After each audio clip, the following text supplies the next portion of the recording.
All right. Call the March 1st meeting of the Lake Stevens Planning Commission to order. Let's do the Pledge of Allegiance.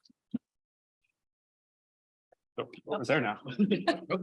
I pledge allegiance to the flag of the United States and to the republic which it stands, one nation, under God, indivisible, with liberty for all. Okay, item 2, roll call. Like we're all here tonight. Item 3, guest business. Do we have any guest business for items not on tonight's agenda? Anything online? Okay. Roll on to item 4, action items. First item is approve the minutes of January 18th, 2023. Did everybody get a copy and have a chance to look it over? Were there any edits or changes to the January 18th minutes? I have one question on both the 18 and 215. It says excused member absent. Are we no longer saying who the member is? First paragraph. Well, public says members absent. Right. And in the body, it was usually mentioned before. If it's a change, then that's fine, but I just haven't seen it before, so I was just making sure. Same on the vote. Same on both. Other than that, I see no edits or revisions on 118. Do we hear a motion on 118? So moved. Second. All those in favor of approving the minutes of January 18, 2023? Aye. Aye. Any opposed? Okay, item 4B, approval of the minutes for February 15th, 2023. Any comments or questions on that one? Entertain a motion on that. Make a motion that we approve the minutes as amended. I'll second that. Motion and second. Any comments before we take the vote? No? All those in favor say aye. Aye. So moved. Which brings us to discussion item 5A, climate mitigation plan work session. Good evening, Commissioners. Melissa Place, Senior Planner with the city. This evening, we've got the climate mitigation plan for your consideration. So this is the city's first ever climate mitigation plan.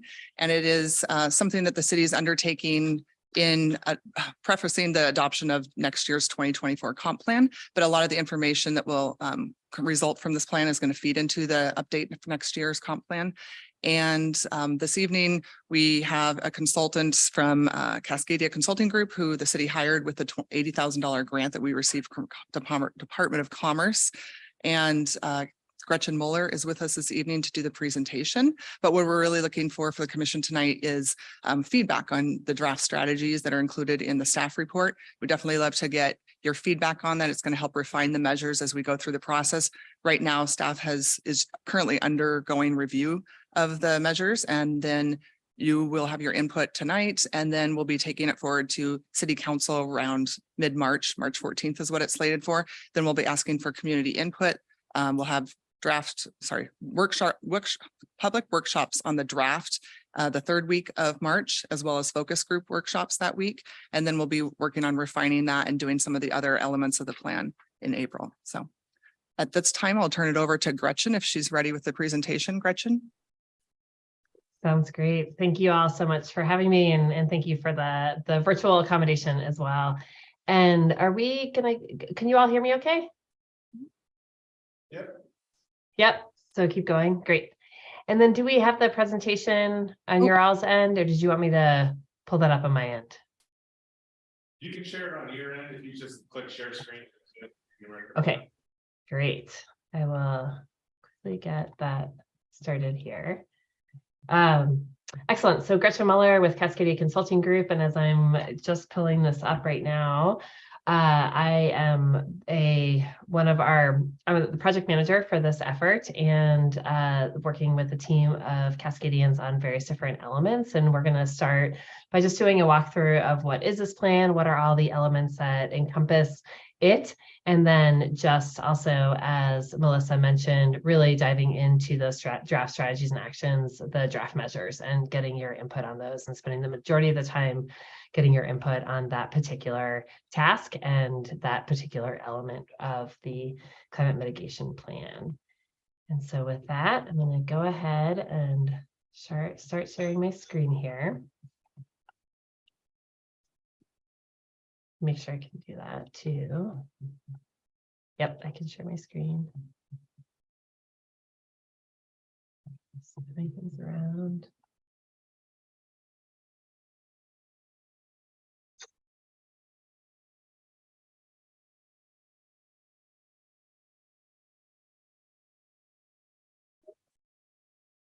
Just a minute here. Make sure I'm sharing the right screen.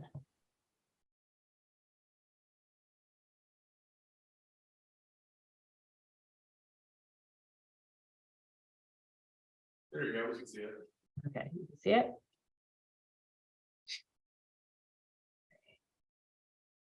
Okay, you can see it now? Yep. Okay, perfect. And it's in presentation mode as well? No, it's still in editor mode, not on full. Oh, it's in editor mode. Okay, so I think let me just stop sharing and regroup here because I want to make sure I'm sharing the right screen, but I also want to be able to see you all at the same time. So.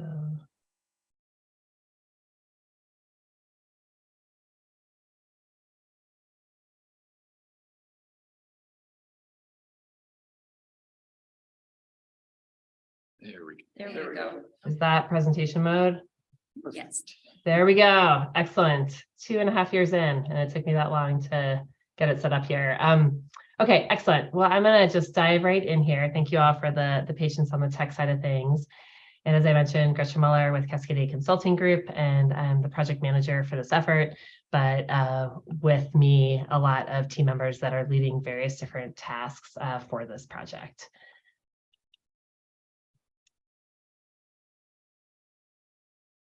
Great. So first, walking through our tonight's agenda, the time that we have with you all. As you all have already done introductions, you know yourselves, I introduced myself, so that's really our first agenda item. Then moving into just an overall overview. So the climate mitigation plan, what are each of its elements, and by elements meaning the tasks within which this will be rolled up into a final plan. And then really diving in and spending the majority of our time with you all on the strategies and actions development and the process associated with that, how we got to where we are, and know that those draft strategies and actions, draft measures that we're calling them, were in your meeting packet. And so we'll be looking to you all to take a look at those once we get to that agenda item, and really providing any and all feedback, reactions, questions that you may have on those, and then wrapping our time with you all tonight on around next steps, what happens next, and then Q&A portion as well. But really seeing this as I walk through each of these slides, if there are questions, clarifying questions that come up, reflections that come up, even as we kind of march through each of these agenda items, please don't hesitate to ask me as we go through this. Any questions on the agenda?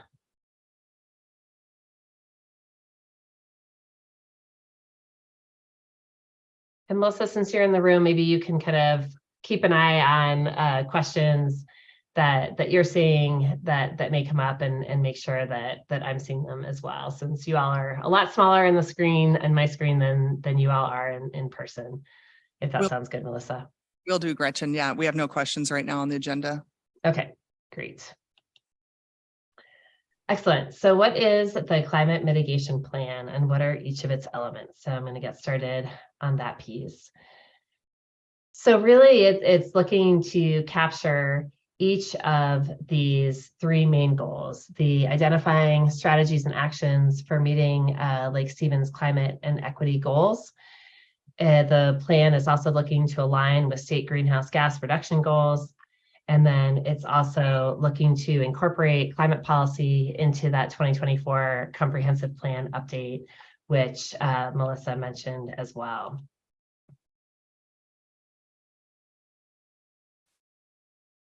So how are we going to get there? Here are each of the 6 tasks that are part of this plan effort. and the project in the next few months that we have with Melissa and the Lake Stevens team to get to that final deliverable of that final plan. So task 1 is the community engagement task. It's any and all things related to engagement. It includes both engagement with city staff as well as city council, you all as the planning commission. It also includes community engagement, so the community at large. And Melissa mentioned some of those elements that will be launching a community survey, and a lot of the stuff, actually, a lot of the engagement pieces are happening this month, so in March. So really working fast and furiously. The final deliverable is due to Commerce by the end of June. And so we've been working kind of fast and furiously to get us where we need to be by that June 30th deadline.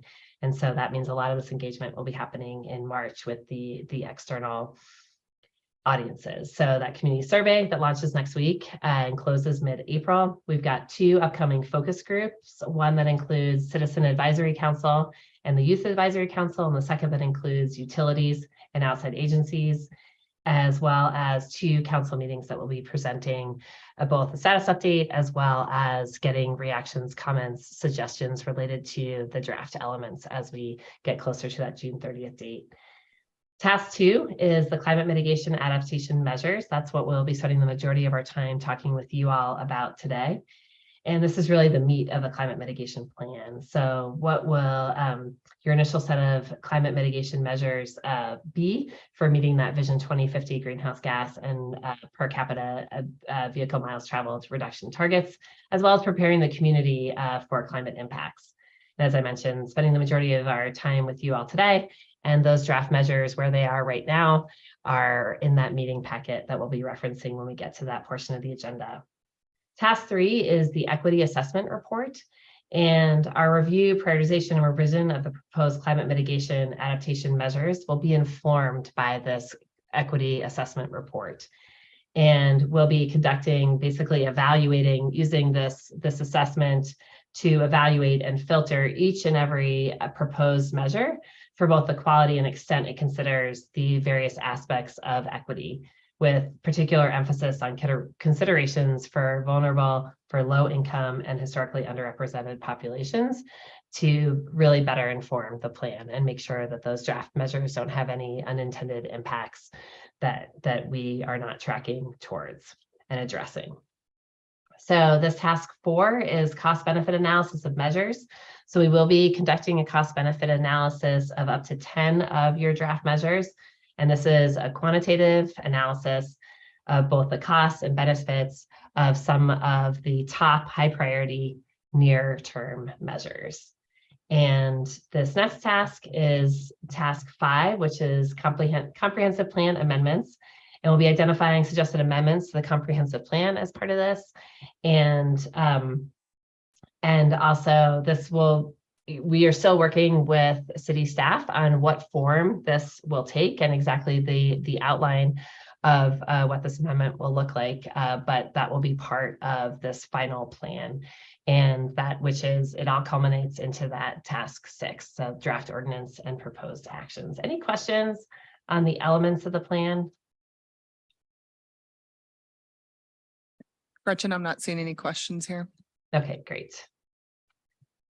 Excellent. So then keeping us moving here are each of the different, this is really a timeline that gets us to that June 30th deadline and each of the core elements. So, and kind of where we're at right now. So obviously we just started March. It's hard to believe it's March 1st already, but we've developed a comprehensive community engagement plan, which captures each of the community engagement elements that I just walked through, that survey, timeline for that survey, intent of that survey, the public workshops, what is the intent of that public workshop, when should it happen as it relates to where we are with the rest of these elements, and when we really need to get that feedback from the community on, as well as those 2 focus groups that I mentioned as well.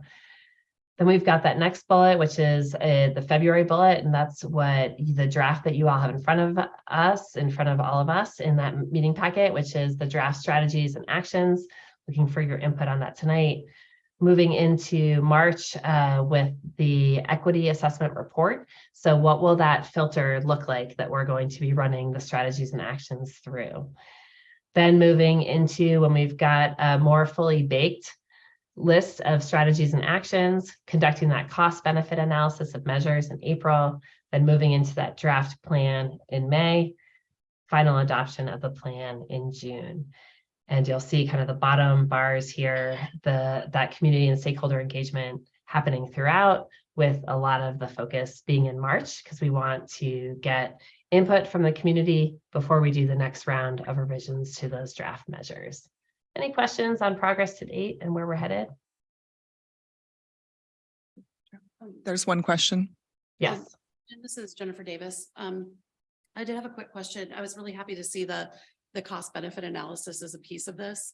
And I just have be sure to tell me if this isn't the right time to ask this question, but I'm curious about how the top 10 or the 10 most critical measures will be chosen to receive that cost benefit analysis. I'm just curious about how that, because there's a lot of great ideas here. Just curious. Right. Right. Like how those particular ones rise to the top. Yeah. And so we'll work really closely with city staff on what that can look like. Oftentimes it isn't part of the scope for this effort. We do a multi-criteria analysis where we rank each of these strategies and actions and actually give them a score. So we'll be working with you all on a kind of a tighter version of what a full-blown multi-criteria analysis would look like to help inform which ones rise to the top. So yeah, we'll need to come up with what criteria we want to use to identify those 10. Haven't done that yet. Thank you. Yeah, it's a great question. Any other questions related to this timeline and progress to date? Are we at a point where we can ask questions, or is the presentation continuing? The presentation's continuing, but if Gretchen, Right. if you have a question, I think Gretchen, do you want them to ask questions now or hold them till the end? Yeah, I mean, we have a few more slides that really cue up the discussion related to the strategies and actions, but this is a really great time to ask about the overall kind of goals of the project, each of the different tasks and what's encompass, what we're doing within each of those tasks, as well as how things are sequenced in this slide that you see here. So I'd say any questions, comments, reflections related to those pieces, it's great to ask now, but anything related to the strategies and actions, we'll get there in just a couple of minutes. Then I'll ask one now and one later. So get ready. Great, I'm Janice- ready. Janice Hexford, I am simply asking what other municipalities have done. If this is a first for us, that has to be a first for them. Are we uniting with, for example, Snohomish or perhaps Marysville to see what other local establishments close to us are doing in this place, or are we leading the pack on this, which we've done before? Yeah, that's a great question. So I would say the jurisdictions throughout Puget Sound are at all different stages of their climate mitigation planning. And we have worked with some that are on, their second generation, right? Like they did a climate action plan in the early, 2012 range, and now they're updating it. Where we have other jurisdictions that are getting started right now and really using the commerce funding to help get a jump start that maybe they didn't have the funding to put towards a planning effort like this before. So that's part of your question. You are not behind, you are not ahead. There are jurisdictions at all different phases of their climate planning process. And then to the second point, like how we factor in and make sure that jurisdictions and the climate action planning that's happening across jurisdictions is coordinated, is that we've done a lot of these climate action plans throughout the region, and so really have the benefit of knowing and being able to bring best practices to this and but yet at the same time customizing this to the unique attributes and aspects of Lake Stevens. And so when we pulled together the draft measures, we look a lot of different places to pull those draft measures. So you're not alone. You're in this with many other jurisdictions that either are at the same starting place with these commerce grants and using them in a very similar way to how Lake Stevens is using its funding from commerce, but also with the benefit of being able to pull from others who do have final plans that have been in place and they're really moving towards implementation. Thank you. And then I think another thing, and I'll get there in just a moment as well once we dive into these draft measures, but I'll kind of talk through the steps that we've taken to get these draft measures and some of the other elements and things that we really think about and consider, making sure that that one, we're leveraging existing actions that your other plans within Lake Stevens have already identified, so that your plans within your community are speaking to each other. And then the other is, state and regional policies as well, relevant state and regional policies. Any other questions?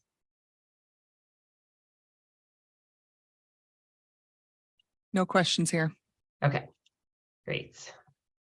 So that gets us into the main meat of tonight's discussion, which is the strategies and actions development and process. And so really wanting to orient you all to the steps that we've taken. What are strategies and actions? What are these draft measures that we're calling them? How do they fit into this larger plan that we're developing for you all? And really providing that context before we dive into the exact draft measures that we put forward to you all in that meeting packet. All right, and so here is a graphic that really shows this is our universe within which we build out a plan for you all. So at the top there is the overarching vision, your overarching greenhouse gas emissions reduction target. Then under that umbrella falls, we've got 5 focus areas for you all that I'll go through in just a minute. Below that, targets and metrics by focus area, and then those strategies and actions, which is what we're talking to you all about tonight. So that overarching reduction target is specific emissions reductions we aim to meet through all of the collective actions. The focus area, how we're defining focus area, is 5 high impact focus areas. And I will get into what each of those are in the next slide here. Then we've got the targets and metrics. Targets, specific quantifiable goals that we'll be working toward within each of these focus areas or buckets. And achieving these targets will then help achieve the overall emission reduction target. So that's how those targets fit together with that umbrella greenhouse gas emissions reduction target. Then we've got metrics and how we define the metrics, indicators that we'll use to measure progress. So wanting to make sure that you have something that you can be tracking against. How are you all doing? What needs to be adaptively managed? Do any of the actions either need to be dialed up, dialed down based on those performance metrics? And then how we're defining strategies, pathways that we take to reach our goals and targets. And then the actions are specific initiatives or steps that we'll take to enact any given strategy. So that's how each of these pieces fit together. Again, what we'll be talking about today are those last 2 rows there, the strategies and actions rows. Any questions on this one before I head into the focus areas and what they are? Nothing on this end, Gretchen. Go ahead. Okay, great. All right, so moving into the focus areas. So these are the 5 focus areas and really the buckets under which each of the strategies and actions will fall and how they'll be divided up into the draft plan, eventually into the draft plan. We've got buildings and energy, transportation, waste and materials management, water and natural systems, and then community resilience and well-being.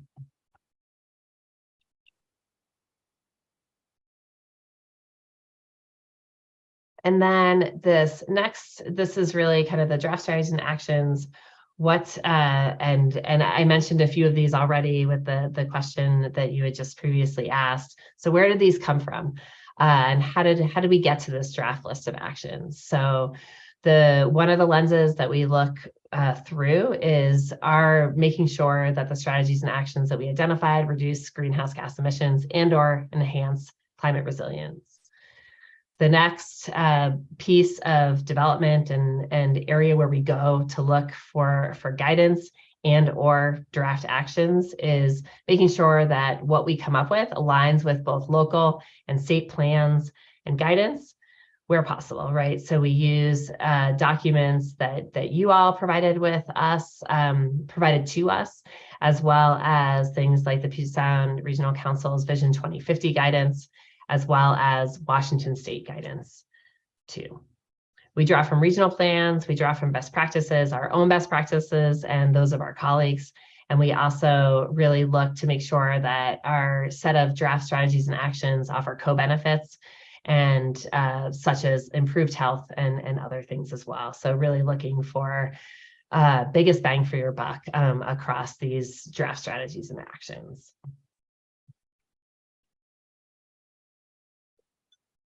So these are the steps that we've taken, and I shouldn't say the steps we've taken. This is the journey that we're on with you all, and we've taken step one.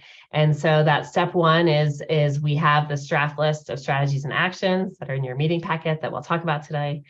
They, as Melissa mentioned, are under city review, and we've gotten our first set of feedback. And I don't know, Melissa, if you want to speak a little bit to what that review process has looked like so far from city staff.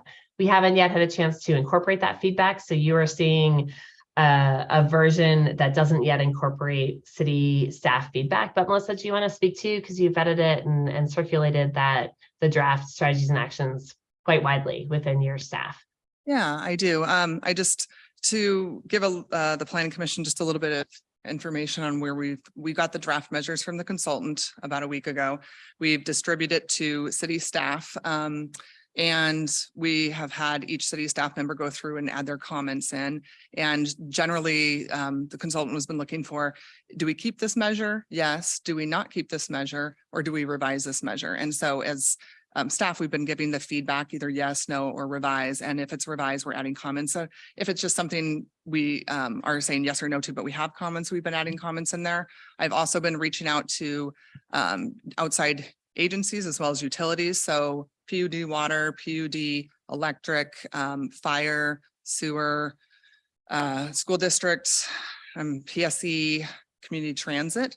Those are all the other agencies that we've been reaching out to. And I've also done the same with them. They've provided comments. And now I'm in the middle of compiling all of those comments. Where we have either conflicting comments, we're having a meeting later this week to reconcile those areas. We have those fields highlighted to kind of talk through, and we may not reconcile those at a staff level. That may have to go to planning commission and council to make those decisions. And so that's where we're at right now this week. And so it just kind of gives you feedback on, you're really getting a first crack at this at the same time we are. So yeah. And great, Gretchen, is there anything else you want to add to that?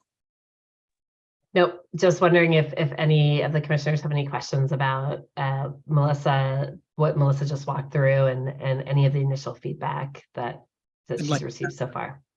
Comment to augment what Melissa said. So you saw the slide a couple of slides ago that had the bucket list of energy, transportation. As we've gone through this staff discussion, we've identified the key departments. So to make this as efficient as possible, sort of key departments and key departmental people that can really look at these goals and strategies and spend a little bit more time with them, since they're in their realm of expertise. So a lot of these have gone to Public Works. And then, as Melissa has mentioned, we also have our partner agencies, Waste Management, where there are a lot of goals that relate to recycling or food waste reduction, those things. We know that we're not the experts in that.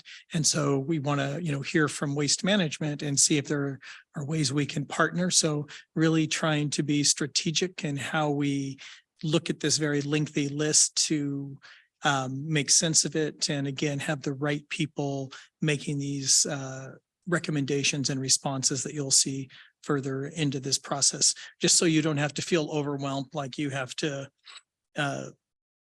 give feedback on each and every one of these strategies tonight, because it's a lengthy list. So that is really how we're tackling it again, trying to make sure the right people are giving the feedback we need to help whittle this list down to come back with a set of reasonable goals and strategies.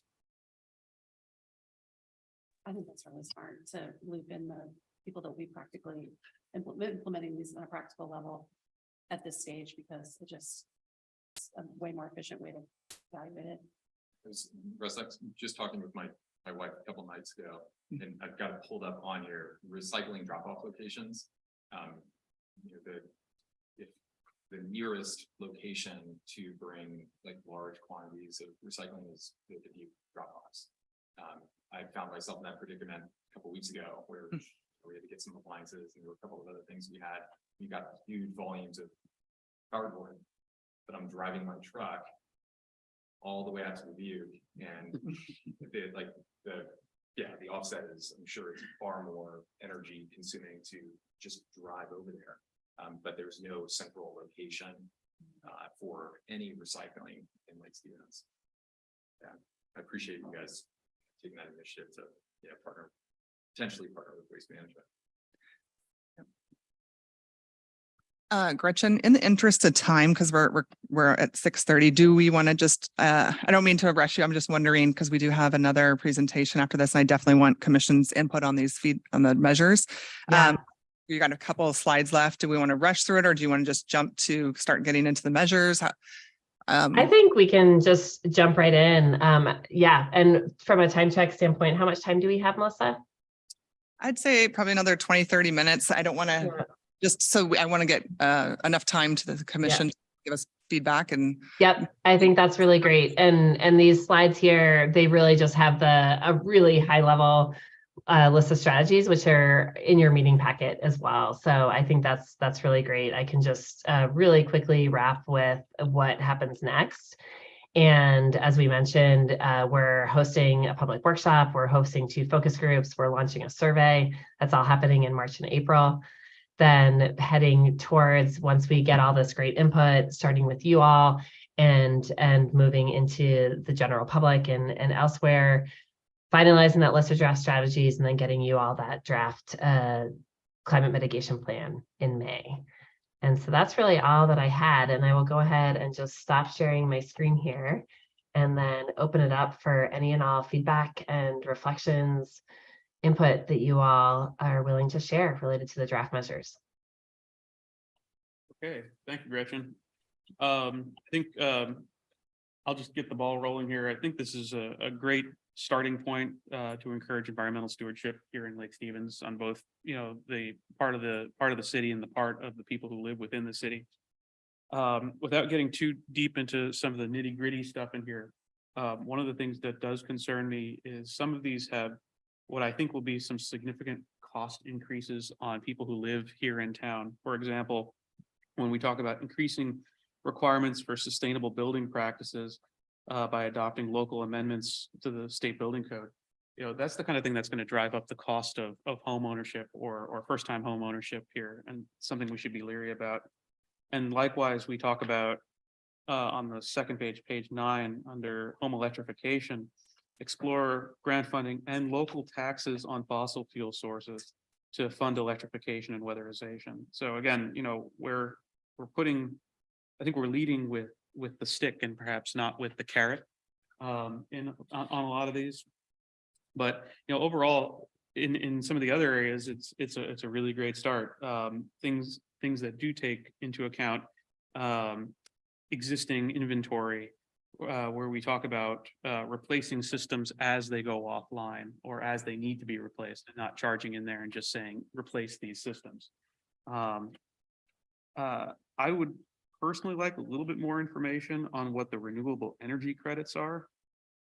There's some things in here that I'm not aware of, but and then the only other thing that I observed in here that then I'll stop talking, is we talk about aviation. We don't have an airport here. I don't think we're ever going to get an airport here. So I don't know that it's necessary to talk about it.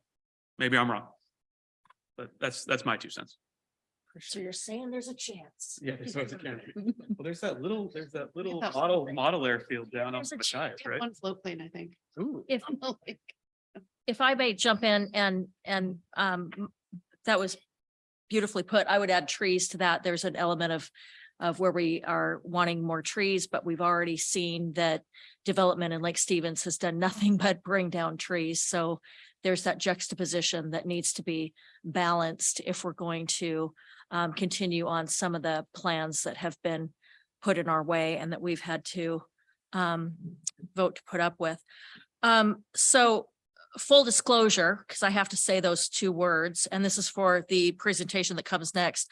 I own a local recycling company, and not that I'm in competition with Waste Management. Good Lord, don't even. Let's say that again. I'm not in competition with Waste Management, but we are a recyclable hauler. And we used to have two within the city limits. One has now sold to an entity called DTG.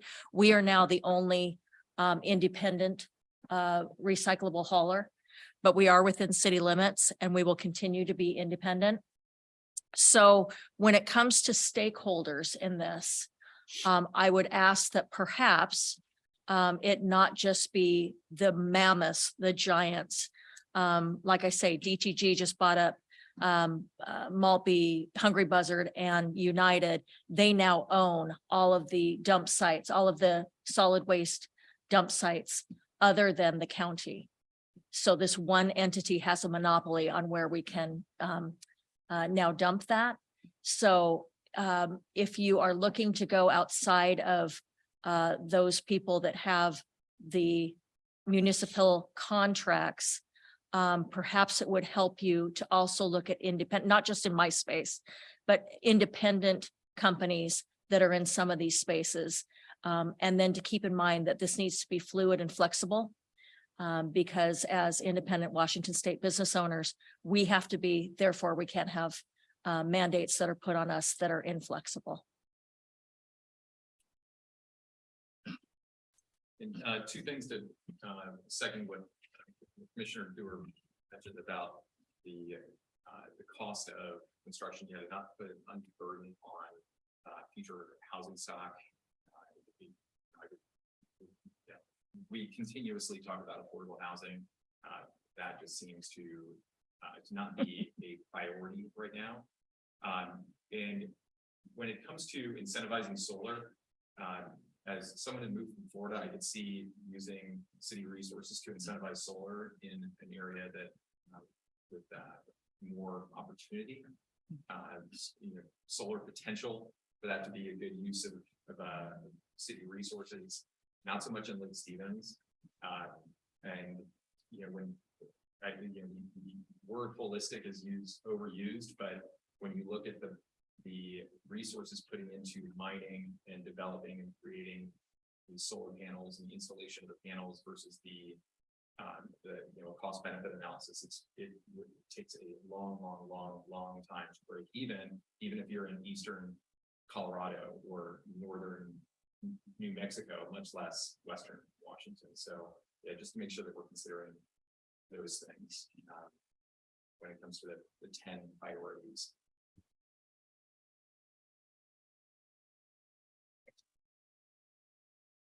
Other thoughts from the commission? I had one thought about it was in the transportation focus area. I was specifically looking at the developing the pedestrian and bicycle plan. And I think that I really like that particular one because it dovetails with a lot of our other goals for the community in terms of just our livability here. And it's a fairly active community, I think, of young families. And I think that would be an element that would, forgetting the exact term we were using, but that would have like a co-benefit with climate. It would also, it's such a nice element for our other goals too. So I appreciate that. And that's the one that I have written down as like of all of these would be a top priority. Update pedestrian and bike Yeah, lanes. sidewalks, please. Sidewalks, it's, just today I'm bringing a group of 32 kids down 16th Street to get from here to over to the community park for North Lake Middle School's running club, and yeah, you've run out of, there's no sidewalk. Yeah, we go. Which I know that we are. Making that connection. I just want to add one other quick thing, which is I concur with some of the other commissioners who mentioned the idea of emphasizing incentives and incentivizing behavior as opposed to negative encouragement. I don't know how to say that, discouragement. And several of these elements do reference incentivizing behavior. And I mean, I think that's a great way to go.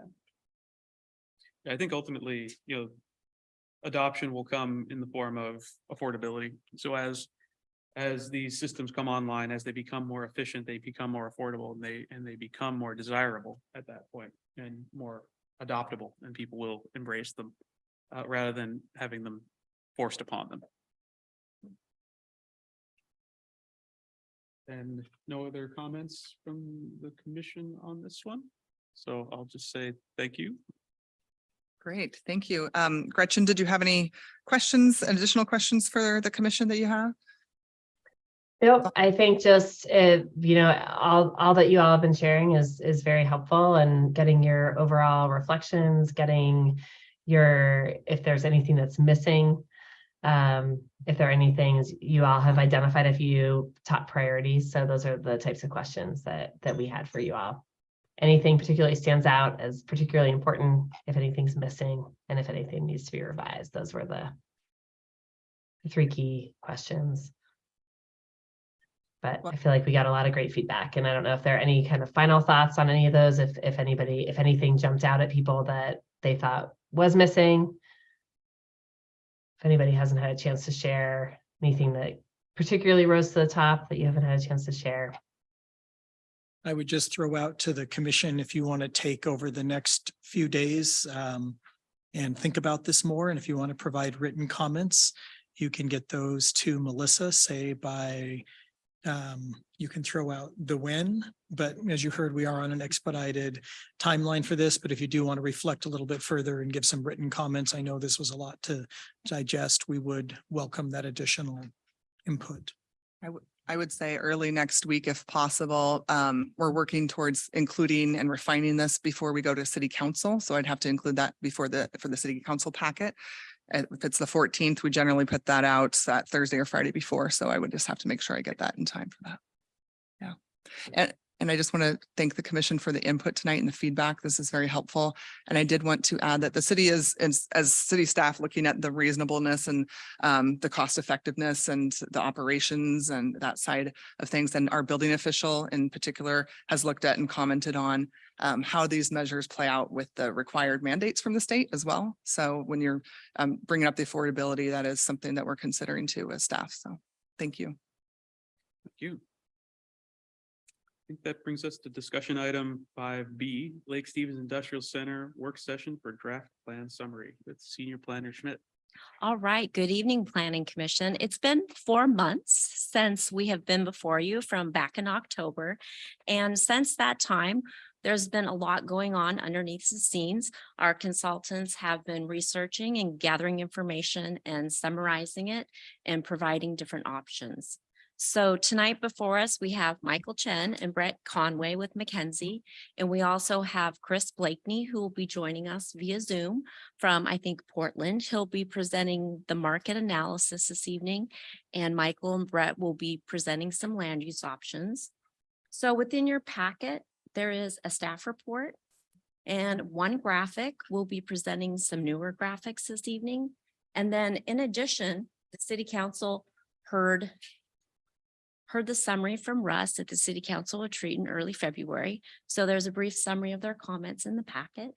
And the purpose of tonight is to get your feedback, excuse me, on some of the alternatives and a few questions that our consultants have to ask you. So with that, I'm going to go ahead and kick it off to these two, and I'm going to share my screen with some graphics. He was.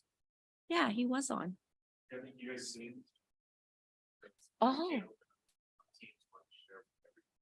Oh, really? Okay, because I thought I saw him up there earlier. Christy. Here. You want to plug it in? Okay. We'll get you set up. I think we have IT.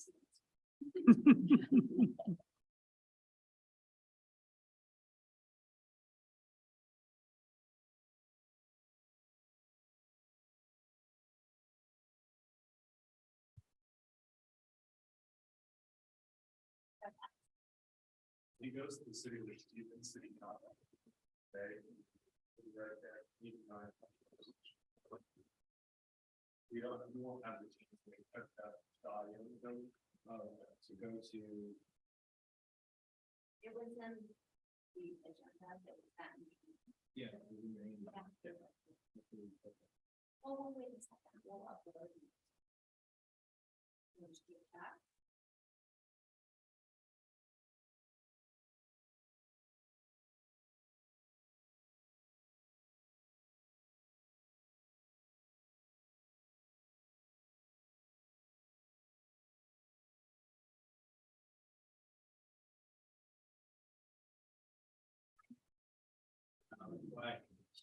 We brought.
Welcome, Chris.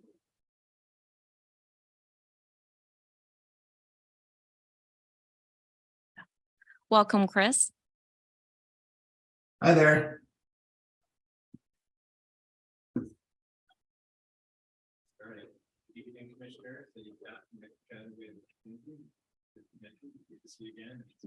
Last October that we were here before you presenting sort of the initial concept of what we're going to be doing. And then I'd like to just take a few moments tonight to kind of highlight where we've been. And then the memo speaks for itself that we presented. So Russ and check in with their retreat.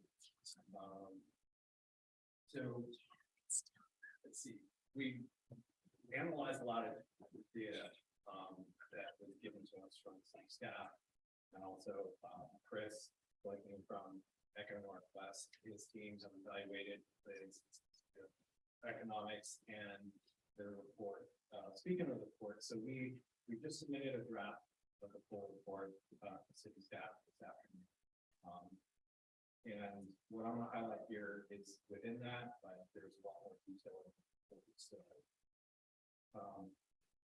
We basically looked at everything from land use, utility, infrastructure, as you know, early on, we all knew that pretty sewer and storm, the infrastructure is sort of subpar, if you want to call it, to serve the area.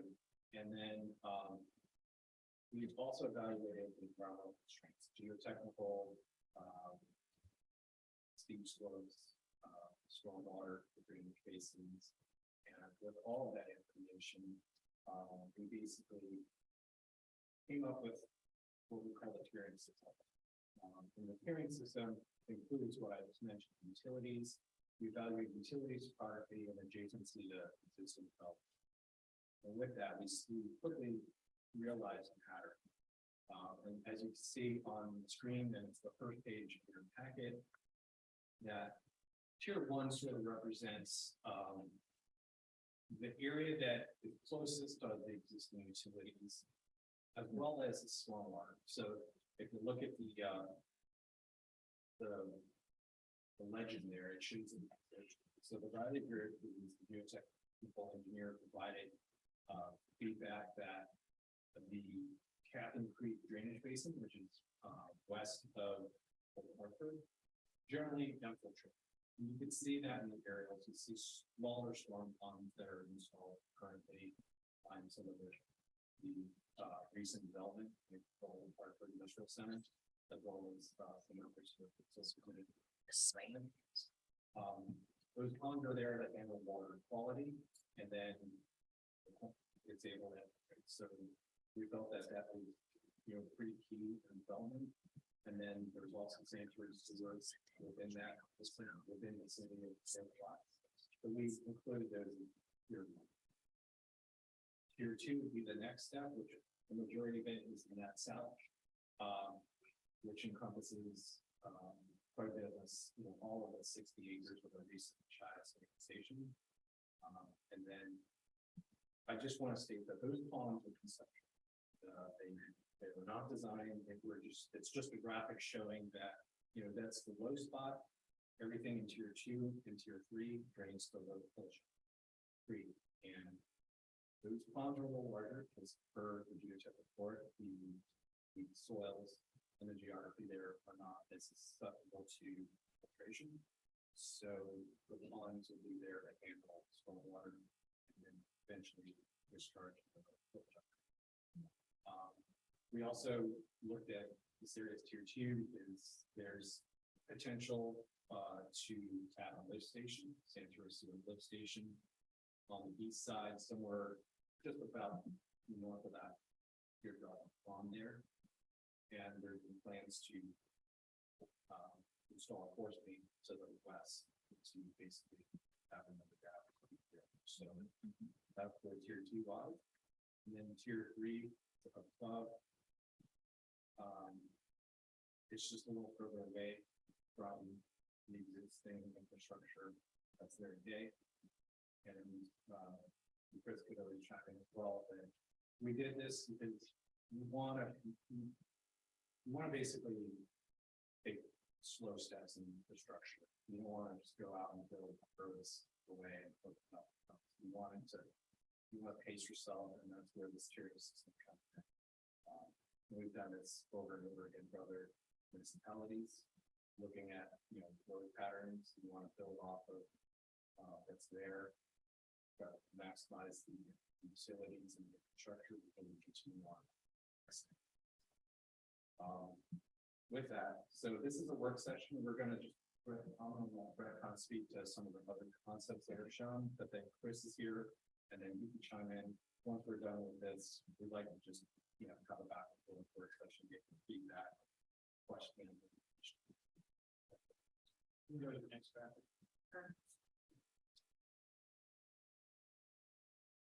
On changing graphics, I did want to point out that the area on the north end of tier 3, this area currently is unincorporated, and it is at some point slated potentially for annexation into the city. So those property owners have been tracking the industrial center plan as if their properties are zoned also very similarly as our zone in Snohomish County.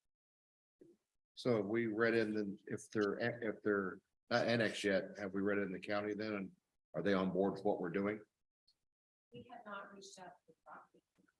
I'm talking about the county government, Snohomish County. No, the county's aware of our process of our study, but we haven't reached out to them for annexation yet at all. I believe that area is within the city.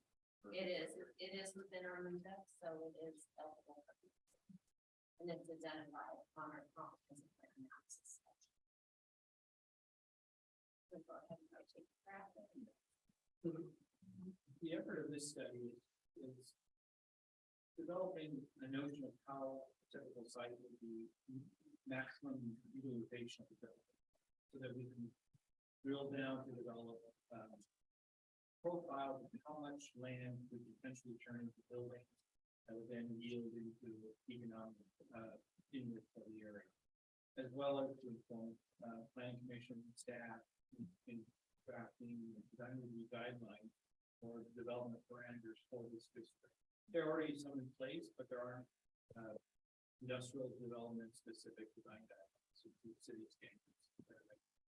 Take a look at the site right now, and they're applied this way. So these four different concepts are how we would approach the site as an architect and civil engineering to develop the site in the maximum ways for an industrial user. What the industrial user is not defined, to say maximum site area, how big of a building can you put out? And then you rotate the variables of where the stormwater go, where the parking go, where the entrances go, where is truck access, and all those yield results for the city, for the user, and for the property. And this is kind of an abstract piece of dirt, but it in essence is a real piece of dirt. It's not some piece of dirt in Arizona. It's a whole lot in the center as developing a data set to kind of inform other parts of the study. So the study also allows you to the planning commission staff to guide how you want developments to be built in this area, future developments. Do you want the entrances in the front? Do you want the truck port in the front? Do you want the parking in the front? All the kind of variables that go into design. So many of the graphics aren't rocket science, but they give you a kind of clear things to respond to and say, that's not how we want this district to develop for future owners. Or to allow multiple variables to incentivize any kind of industrial development to take advantage of the site.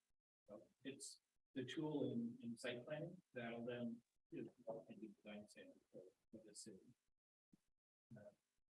Why don't we better ready to the next diagram of this chart?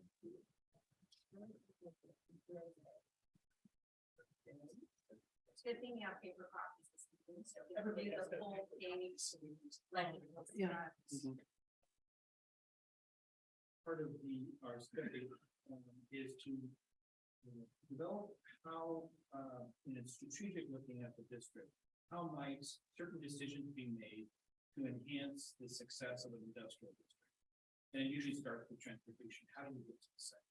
And getting to the site from 92 is a key thing. Obviously, they're often. And in these three studies, we took some measures and decisions that allow other parts of the plan to come together. None of these solutions is ready to go and be built. They're all kind of foster discussion and comment to drive the future development of a unified strategic plan for the center. So, for example, this particular option, which is option one,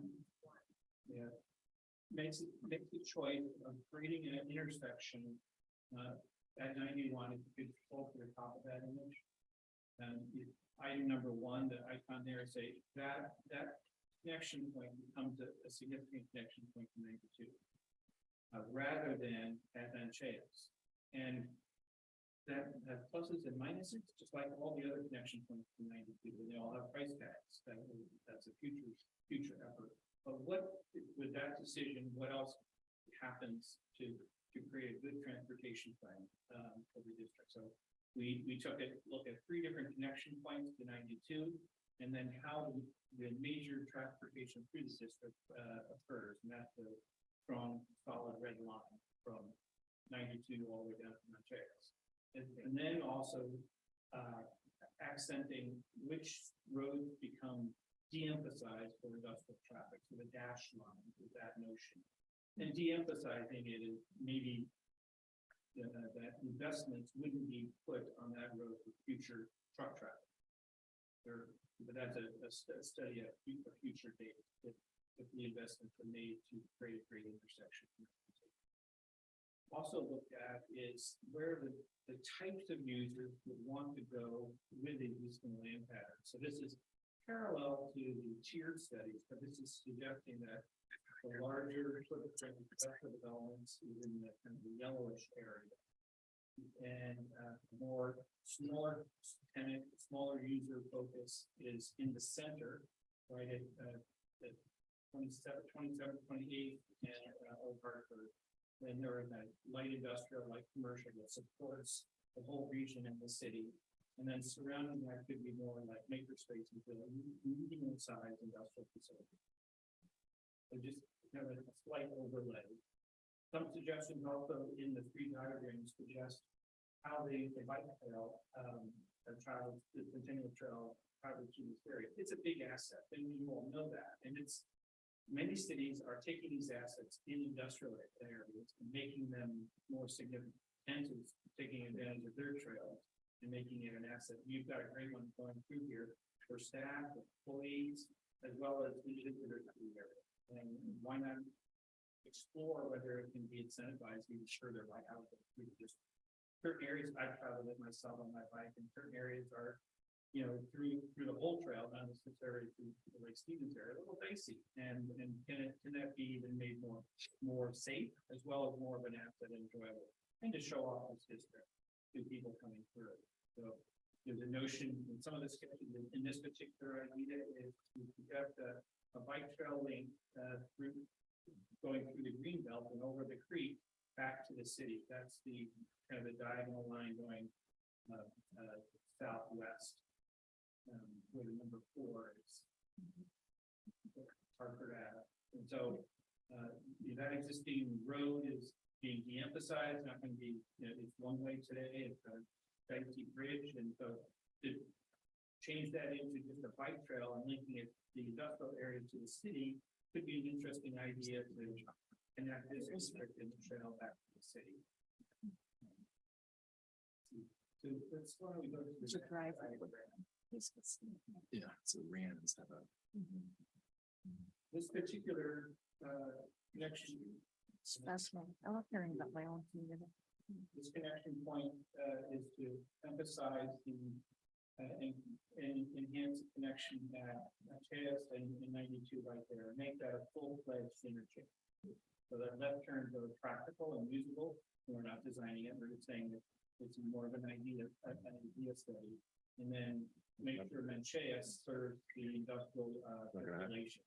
It comes down, sprouts into a T, to then go back north on North Hartford, and now we continue on Manchas further south. Has there been any conversation with WashDOT on any of this? Because, I mean, they just redid the 92 Machias intersection literally just a few years ago. So I don't see them doing anything with that interchange from With now on. salmon habitat. That's Yeah, very, Yeah, that was very- all. they did. Just redone. Yeah, just a few years ago, they put in the huge culvert there and Yeah, realigned so I don't that. see where Yeah. that's gonna get changed much after sinking that kind of money into it. Yeah. We have not gone to them yet because these are preliminary. We will be in the future having discussions with them, That's a and blind hill anyway, it is, if, one direction. as we all know, if you sitting there and you want to take a left and it's busy with traffic, you know, Especially at trucks, because they're gonna Yes. make that turn slow. exactly. And we've like heard, going 55 to 70. and we've heard that from the property owners also, that they would like to see the intersection improve for truck traffic. Long-term plan, they have identified Grade Road as a potential, another roundabout That's what I was location. thinking. And they've also looked at 127th in the past, so that would be part of a future discussion. Okay. Is it here right in the industrial area, or does it get pushed west a little bit, which Yeah, I just has don't see the series of 92 other I don't see issues. the 92 Machias being changed by them just because so recently the money got put into it. I don't see much happening there. I can see that being maybe a right only, which actually probably should for safety reasons, but You're killing me, but keep. I'm seriously, but Is that- We do have a property owners meeting coming up on the 13th. Good Sorry, comments. guys, I didn't- No, that was great. you're highlighting that that's the challenge here. And self-evident that transportation into the center is the key issue for success. And solving that, maybe one of these diagrams or maybe another. And so this is just fostering discussion and choices. And these choices might be choices that in 10 years we look at rather than in 2 years. You know, so these are long-term thoughts. And this notion too, we brought an idea of rerouting a bit the Centennial Trail to the west side of Old Hartford.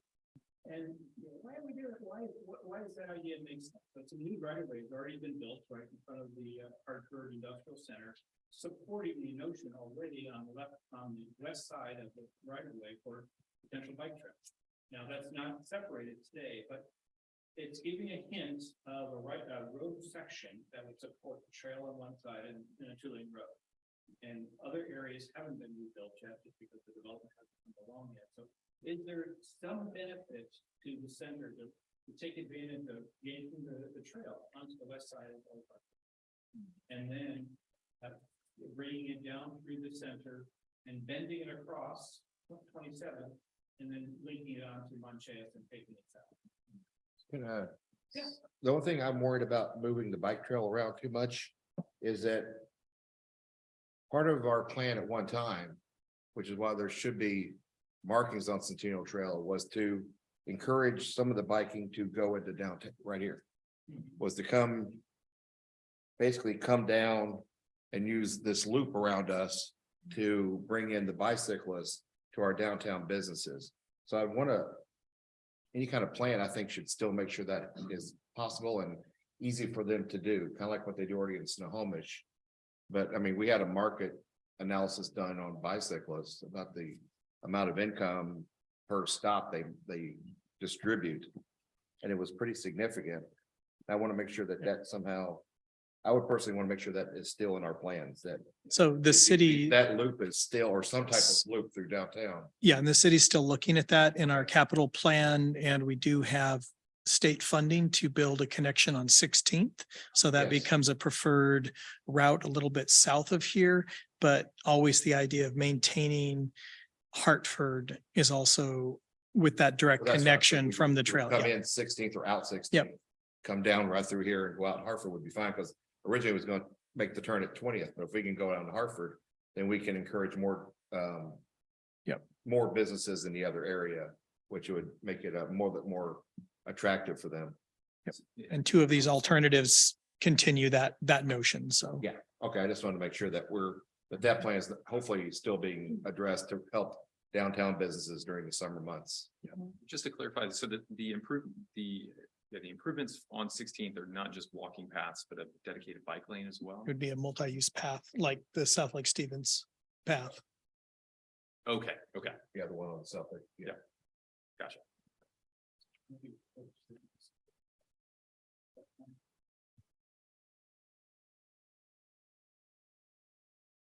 Let me rotate this particular one. Easement off my property, so I'm moving on. And in this intersection idea with 92, the old Hartford is pushed right through to 92. And it's, visually, that sort of makes sense. Engineering wise, I haven't studied, but the notion is that the likely destination without bends, taking connection of old Hartford. And then a nuance is on the forward side. We take Old Hartford and bend it and connect it into Manchas, right by number 2. You see that bend right there? So what we're doing is we're connecting the major industrial route, crossing it over the trail where it is right now, and then connecting it to Manchas. And a straight shot through the area. And then de-emphasizing all the other, de-emphasizing Manchas going north, de-emphasizing 131st going south, and the road up at the north that goes to. That would be 36th Street. 36. Mhm. I have the advantage, I can read the map. So Layering into these diagrams, you'll see the color coding is highlighting those different properties that are city properties or utility property, where we're kind of darkish color. Those that emphasizing the potential of enhancing the bike stops at the north and south end of the district. South end is fairly well developed. The north end has some opportunity to get a little bit more there. as the assets, the bike trail. On this map, am I reading this correctly, that, you know, where it crosses the T there, where Old Hartford hits 92, is that cutting right through a wetland? All the way Where at Hartford, the top of the T. oh, the top of the T Yeah. up here. Oh, there is. So,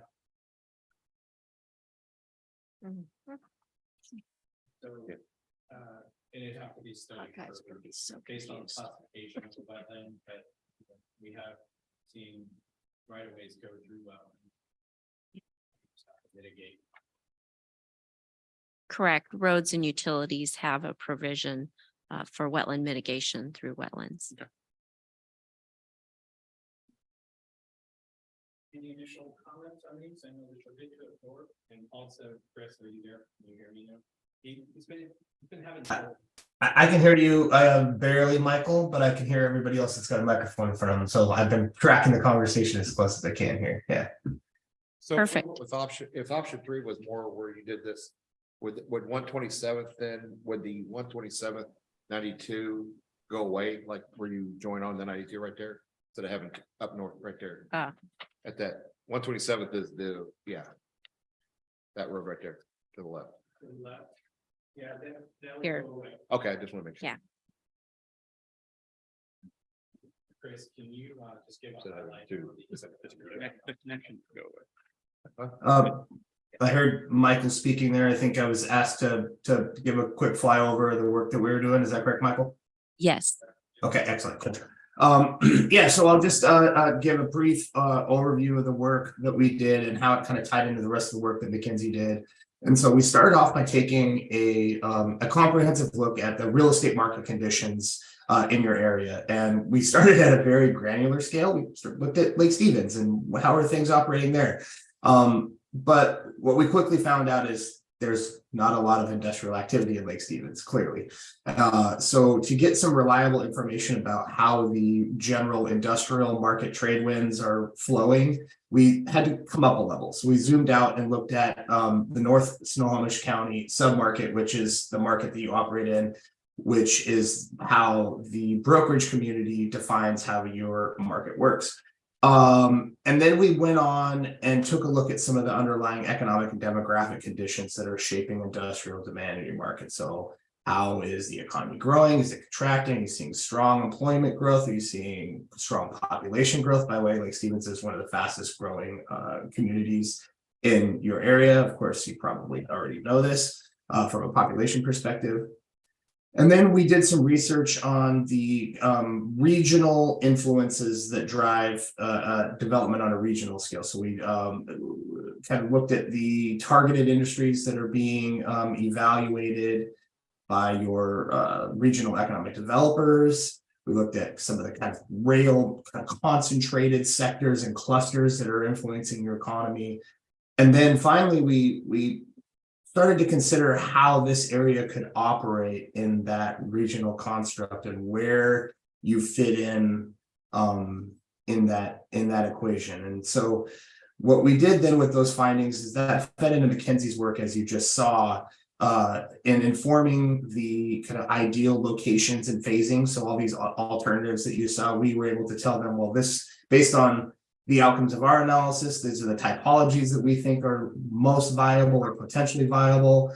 That informed where kind of tier 1 went versus tier 2. And then also those scales when you're talking about kind of the yellow versus the purple versus the red, and being kind of mid-scale versus small scale versus niche, and how that all kind of came together. And so you could think about the work that we did as informing how some of the work that McKinsey did and formulated the alternatives that you were just presented to with. And we'll say just some high level findings from our analysis. In the general sense, the industrial market in your region is humming along pretty nicely. You're seeing increasing rents, you're seeing declining vacancies, you're seeing strong construction activity. A lot of this is concentrated in the existing industrial areas that are very well positioned to capture regional economic growth. So like the Marysvilles, the Arlingtons, the Everetts, right? And a lot of that is being driven by large scale institutional development. So the aerospace industry, the distribution center industry, the Amazons, capitalizing on the proximity to along the I-5 corridor. And so when we drill down into your local real estate dynamics and kind of where the rents are at, where we see the rents could be for new development in our sub area. One of the key findings really is that the local dynamics are really not likely to support a development form that is beyond kind of a steel building. So you're not likely to see these large scale concrete tilt up industrial buildings supported in this area from a financial feasibility perspective. And in that sense, in the interviews that we did with some of the industrial developers and that level of analysis, we felt that it would be really challenging for this area to attract kind of institutional scale investment from like a speculative developer. So a lot of what you're going to see out here, in part because of the parcelization, in part because of the real estate factors, at least in this kind of early tier next 10 years phase, you're likely to see more kind of steel frame built to suit type of development. And so the way I would characterize, if I was going to just put it together in a quick elevator speech, is that, the regional market is strong, but it's being driven by uses that are tied to the ecosystem of kind of large scale industrial uses. And given the constraints of this particular sub area, distance from the freeway, parcelization, some of the infrastructure challenges that were just spoke about, in the near to intermediate term, you're likely to not be super competitive for those more large scale institutional types of uses. So that's what led us down this path of really focusing in on some niche uses, some targeted small and mid-sized users that could really leverage the local base and the competitive advantage that you do have, which is the proximity to your downtown and the Centennial Trail. And so we're talking about your maker folks, your brewers, your distillers, your cabinet makers, a custom metal fabricator, someone that might make like bike components or furniture. Like these are the types of users that are, likely to be that don't require large structures. They don't require proximity to the freeway. They will leverage the proximity to your income, the income of your residents and your household base. And in the short to intermediate term, that's where your sweet spot's likely to be.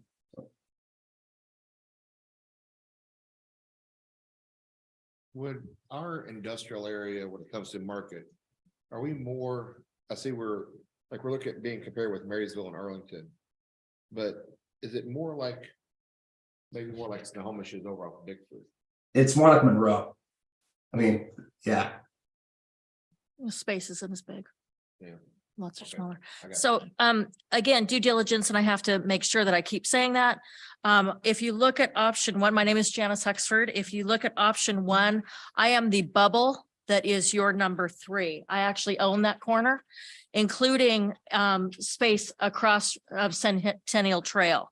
So that is our business. We've been there a long, long time.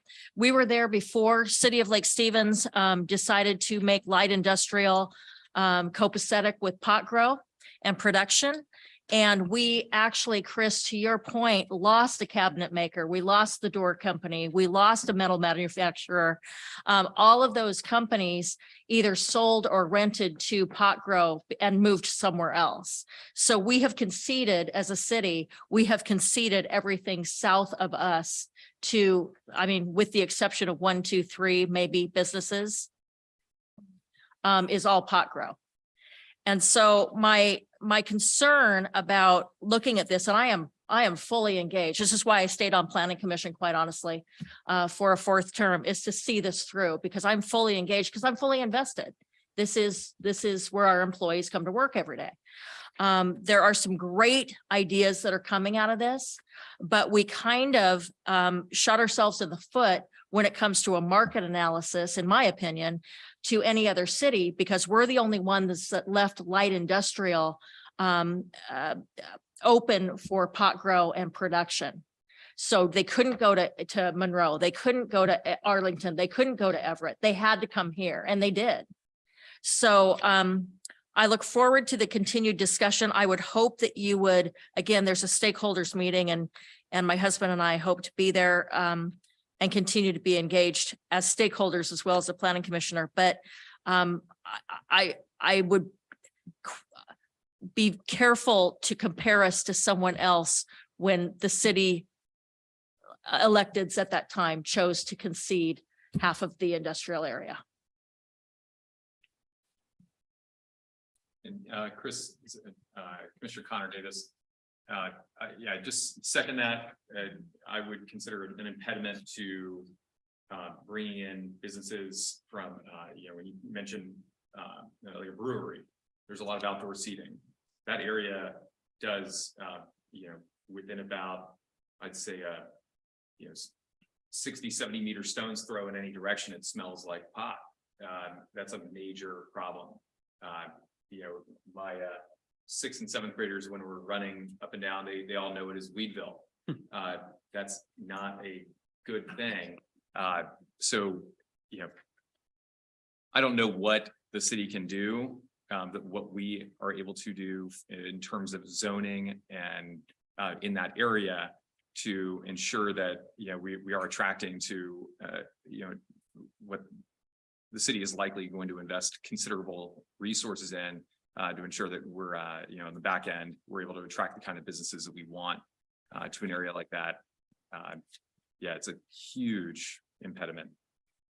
Yeah, and I'll just on that note, I would just say in our analysis, we do take note of the role that existing surrounded uses have as either a benefit or an impediment in your words to the types of uses that you're likely to see. And so we have kind of touched on that in our analysis as well. Can I make I just a quick comment about the options? I want to caveat my comment by saying that I'm really looking forward to hearing what the stakeholder meeting yields, because I do not work in industry, heavy or light. So I really would love to get that input, but having said that, option 1 and option 3 appeal to me in the with respect to emphasizing the entrance into the Hartford industrial area on where the number 1 is, rather than off of Machias. So sort of de-emphasizing Machias for heavy trucks and that type of traffic, because part of what, Commissioner Welch mentioned that part of the plan is to hopefully draw people in off the Centennial Trail into the city to our beautiful new Cove Park and our businesses down here. And I think we're already sort of impeded in that effort with I know people that don't come as far as Lake Stevens on the trail because they don't want to take their kids through where everybody can smell the pot. And if they're also having huge trucks going by constantly, then maybe they just turn around and head back to Snohomish or go the other way. So just with respect to the emphasis of where the coming and going of a lot of the activity would be, my preference would be like number 1 or 3. And then I had one other quick question that is related to this. So 2 of the options have stormwater ponds and 2 of them have underground storm vaults. And I'm curious about that with respect to our earlier conversation on climate mitigation and water capture and maintenance of trying to adjust to drought periods versus flood periods. And I'm wondering if there could be a nice synthesis there. And again, not informed by any education on water management, but if with the vaults, if that could be incorporated into our climate mitigation plan, and also provide more parking for trucks and trailers. And if that is a true thing, then We've been down that path and that's a huge cost. Gotcha. And sometimes the only way to realize a site with what an owner wants to do with the site, to put it under. And then areas that where the soil absorbs the water better, like on the west side, that's where ponds tend to be more possible as a natural way of getting stormwater. So it's in this area, it would be rare to go underground because of the expense of it. Developers are. Oh, okay. So this is sort of more site dependent. Yeah. And- Got it. Analysis, we reviewed one pre-op where the 13,000 square foot existing building. And they're proposing, not vaults, but underground chamber. So it's kind of a arch pipe, that just captures water. The environmental benefit that you talk about, it's actually opposite of what you would think. The Oh. environmental benefit, according to Department of Ecology, would be more the open water ponds Oh, great. because of. That's great. For once, the environmental benefit is cheaper. Yeah, so, but it takes up more room. Mhm. So, anyway, lots of discussion on that, and the Department of Ecology as a first line of action would seek that you do low impact development first, which would be first the infiltration. Most of Lake Stevens, that's not possible in, so then you're going to sort of an open pond and then a vault idea, and then different expenses and different reasons as they've just suggested why people choose to do one or the other. On the pass for Machias heading south. What would be then, just when you head south and when you head out of town? How are we envisioning, because you are leaving basically us, but it's still a very tight road. How does they get back out to? Are we looking at Bunkfoss Road? Is that what the idea for trucks and stuff, or how is it getting back towards either 9 or Highway 2? One of the stakeholders in the session in October indicated that many of his truck drivers do go south with head towards 9. And I just can't remember the roads that they were using to make that connection. That's Machias, Virginia. I can tell you that it's route Okay. specific. So it's depending on where their end goal is. So you're probably talking to the specialty foods. And we do the exact same thing. If Okay. we're coming down and we're heading out to Monroe, we're gonna hit Bunkfoss, or if we're heading to Everett, we're gonna hit to, you know what I mean? Yeah. But it's all of the truck entities in that area are all, they don't have specific routes. It is dependent on where they're going for that. They're rolling. What's the word? On demand. Can you expand on when language about de-emphasizing some of these routes, 36th Street going westbound, 131st southbound, and the junction of Hartford and Old Hartford and Hartford Drive. What tools, what's utilized to de-emphasize? It could be that the other roads are emphasized in the way of road construction and improvement, speed limits, for example, and just connection points to where the destination would be going. So like 131st goes through a residential area, and if that can be avoided, that would be way cool for everybody. And techniques to de-emphasizing that. I'm not a transportation engineer, but I think it's more of a planning idea, is that would be good if those roads could be de-emphasized. Except for Lake Stevens Public Works. Yeah. Full balance to try to keep track. And then this will be the last time I speak, because I'll make sure that we attend your meeting, although I need to know what time it is, because none of the written information you have. Oh, sure. The flyer in front of you, it starts from 6 to 8. Okay, got it. Yes. On the site development scenarios, I don't have a preference because I think it's going to be property specific. My only request, and not to bring up history, because I certainly have some with the city, but I would make sure that any site development or any redevelopment of existing businesses there would be keeping in mind that this is a light industrial, or what you're calling a general industrial area, and things like doing the green belt around the property and some of the stuff that we have been asked to do in the past be again reminiscent of what we're trying to do in that area, which is industrial, not beautifying our chain link fence. Yeah, excellent point, and one that we brought up in a larger report is that the city will have a choice whether to develop industrial design guidelines specific for the industrial district. Currently, you're using the general guidelines and some of the language and development parameters within that may be well suited, like you're saying, for industrial development. Mhm. And some may be needing to be refined to protect what you have going on there that are maybe different than what is written for the downtown zone, totally different area, totally different needs. And so we're going to urge caution and carefulness in any writing of design guidelines to get what you want in your environment and make sure they're not necessarily barriers for industrial development. And it's really hard line to draw. Sure. Yeah. And it has to be carefully chosen. And so some of those diagrams force decision for the city in like the city one truck docks Mhm. facing the main street. Mhm.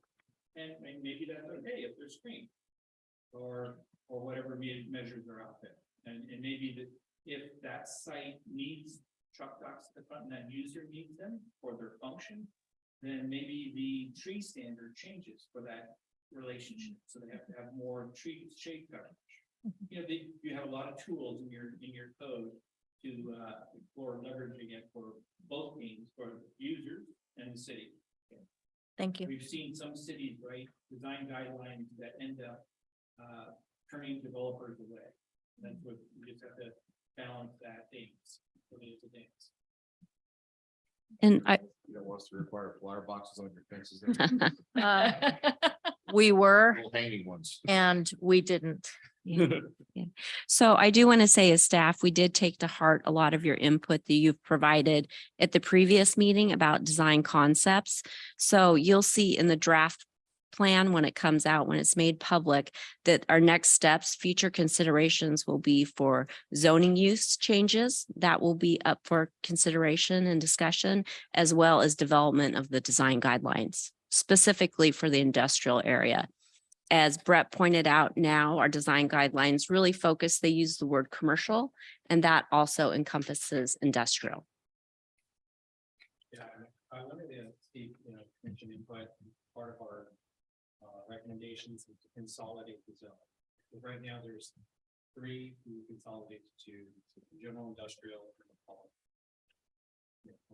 How much are either of these options, which I'm gonna say probably number 2 is probably the one that's probably the least practical that's gonna happen, but out of these options, how much of these are dependent on, as mentioned here, we have no really good sewer infrastructure out in that area. How is this, how do we move forward until we get a plan for that? And how does that affect any of these options if it does? I guess I'm kind of concerned with that because that's kind of like, without that, that's kind of like the base. So if we don't have all the infrastructure in the ground, how can we move very far from here? I guess is what I'm, or how does that tie in with the sewer district plans with different retentions and everything else and roads, how we integrate with the sewer district? That is an excellent question. Currently, it's developer driven. So if a developer comes in for an application and if they want to connect for sewer, they pay for it. As an example, currently, we have a pre-app in for a large metal spec industrial building. It's about 14,000 square feet. They are on septic, or they will be on septic. So they receive septic approval for the use of that size of building. And this is a brand new construction. So it's not stopping them or preventing them. They will go in for phase 1 with septic. They will be limited for their uses based on their septic design. They can expand and intensify their uses should and if, 1, they expand their septic and or connect to sanitary sewer. And then obviously there is the improvement or expansion of sanitary sewer to the area, which I'll turn it over to Russ for that. So that is a key fundamental of this whole project is looking at the sanitary sewer in the draft plan that they've provided. They do go into more in-depth discussion of that. What I can tell you is the city is working in coordination with the sewer district to bring sewer up 131st to the city shop area. We've also had discussions with the sewer district about siting a lift station and bringing sewer over to the Machias area probably first, even though it would be tier 2. There are some opportunities that are going to present themselves. There are some grant funding opportunities that I will be talking with McKinsey about later this week. But sewer is the paramount concern that all of us come back to. And as we reflect on some of the land uses that have occurred there, that is specifically driven because of the lack of sewer, that the industry is there isn't dependent on needing large sanitary sewer. So are we saying then that this is not in the comp plan for the sewer district yet? It is. They have identified improvements in this area. And we're working with them on to determine an appropriate alignment that has the least impact on businesses and can give coverage to the largest area. And the lift station can handle. It'll be of adequate size and everything's all. For what we're That's, planning on doing here, or that will be the next step.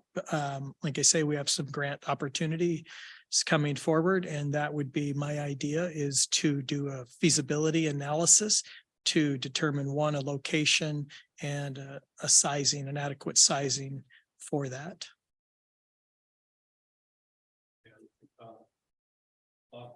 Let's just mention in the report, we, and Christie,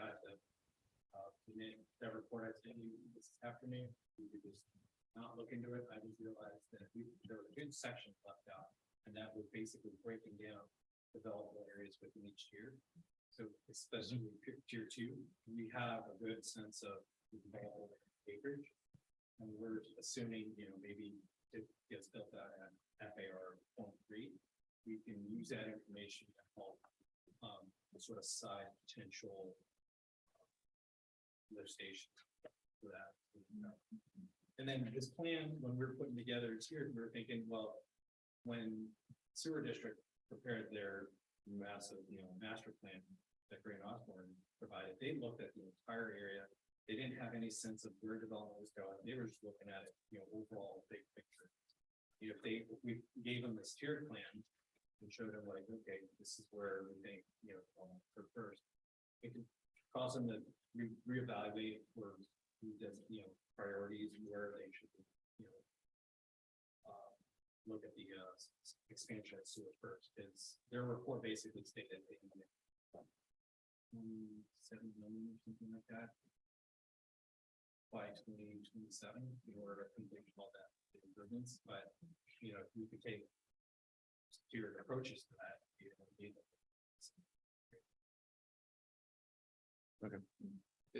Russ, what precedent is there for the city taking on the installation of sewage?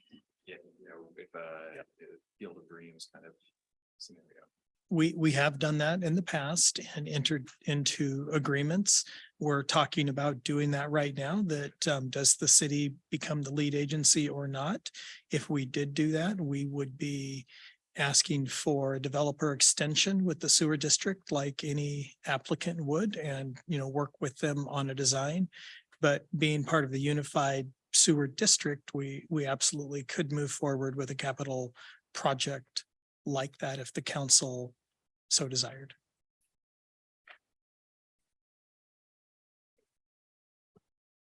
Are there any other points that you guys needed to bring up with us? Any other questions or direction from? I have a quick Commissioner? question. You mentioned wanting input on zoning. Can you mention that again? Whether it would go down to just public in general? Yeah. Glad you brought that up. I don't think I got a consensus about consolidating right now. The industrial center has general industrial and light industrial.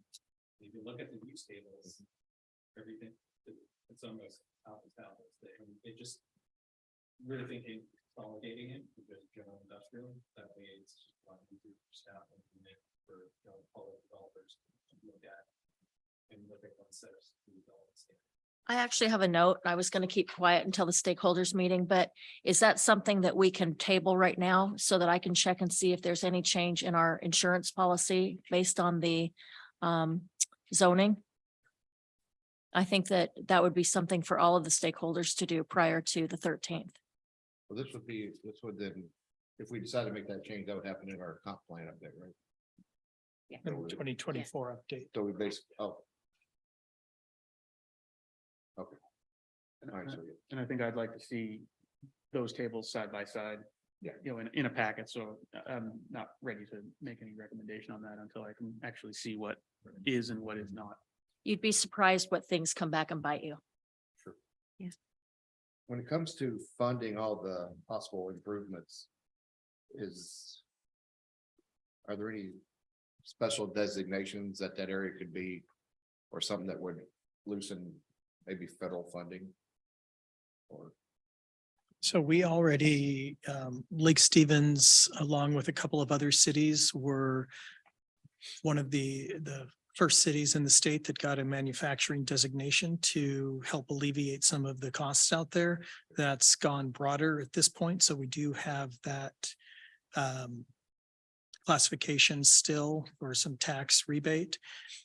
In addition to that, the funding package, we will be looking at, is a LID out there appropriate, which would be a self-taxing district where if it was important to the property owners, what do they want to contribute to the construction, to bonds, to public work trust fund loans, grants. So we'll be looking at all funding opportunities out there. About the consolidation. The intent would be to look at the use table and just to make sure that, what would have been allowed and like that field was also allowed general use. But in order to be, it seemed like word that there are differences.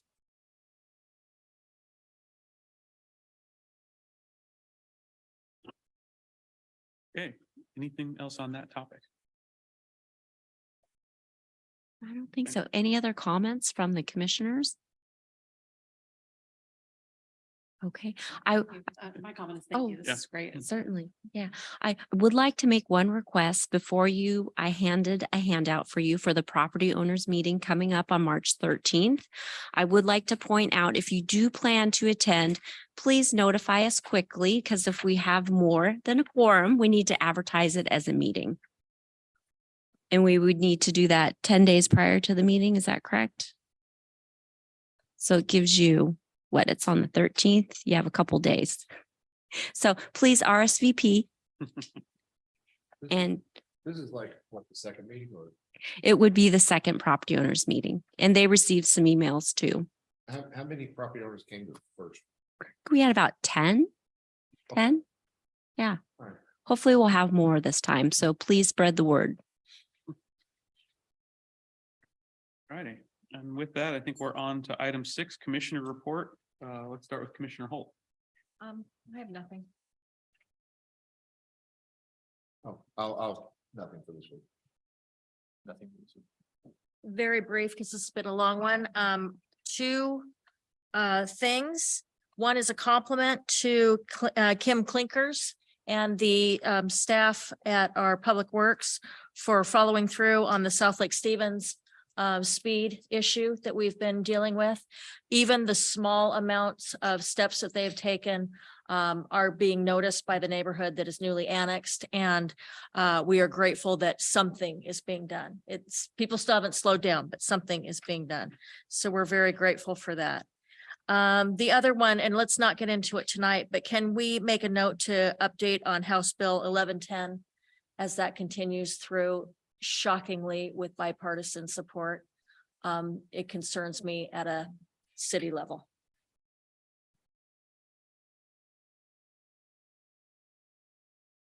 Commissioner Davis?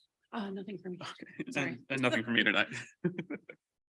So Russ, planner's report, or planning director's report. Okay, thank you. I didn't have a lot of items to report tonight. I didn't have any items, but since you bring up our legislative actions, there are multiple bills going through the legislature this year focused on growth management and land use. The biggest one being the House Bill 1110. I will be providing comments on that. There are a lot of concerning elements. But I would say that this is the year that it's probably likely that some bill will pass. This is a culmination of several years' efforts, and it seems like a lot of the opposition is receding. So I would expect some legislation around middle housing to come out that's more substantive than what we've seen in the past, but we will continue to monitor and comment on specific elements as they affect the city. You're very diplomatic. I have to be. That's a bad bill, but okay. And with that, we're now on to item 8, adjournment. We'll hear a motion. So moved. Second. All those in favor? Aye. So moved. Thank you, everybody. House bill number 11:10, 11. you know, because